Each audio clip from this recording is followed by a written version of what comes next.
હાય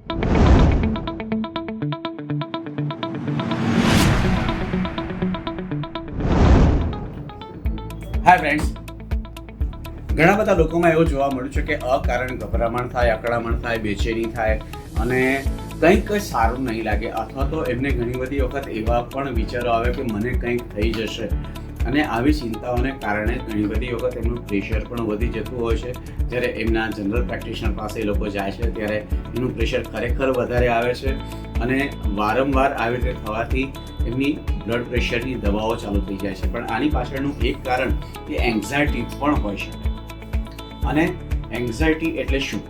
કે વધારે પડતી ચિંતા અથવા તો એકલતાપણાને કારણે રહેલી પોતાની એકલતા. આ વસ્તુને કારણે માણસને છાતીના ધબકારા વધી જાય, હાથમાં ટ્રેમર્સ આવે, બેચેની લાગે, અને વારંવાર આમથી તેમ ચાલ્યા કરવું પડે, અથવા તો માણસ વારંવાર પાણી પીયા કરે. અને આવી બધા લક્ષણો એ પણ સાયકિયાટ્રિકલી કન્ડિશન હોઈ શકે અને હોય જ છે. મોટાભાગના લોકોમાં આ સાયકિયાટ્રિક કન્ડિશન હોય છે. આને માટેની દવાઓ ઉપલબ્ધ છે, બહુ સામાન્ય દવાઓ હોય છે અને એની કોઈ આડઅસર હોતી નથી.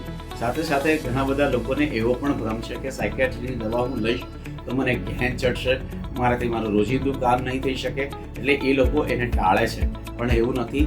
હવે વિજ્ઞાન ઘણું બધું આગળ વધી ગયું છે. આપણી પાસે એવી પણ દવાઓ છે કે જેનાથી તમે આ પ્રકારની એન્ઝાયટીને કંટ્રોલ કરી શકો અને સાથે સાથે તમને ઘેન પણ નહીં રહે, તમારી રૂટીન લાઈફ તમે જાળવી શકો અને આનંદિત રહી શકો. ધન્યવાદ.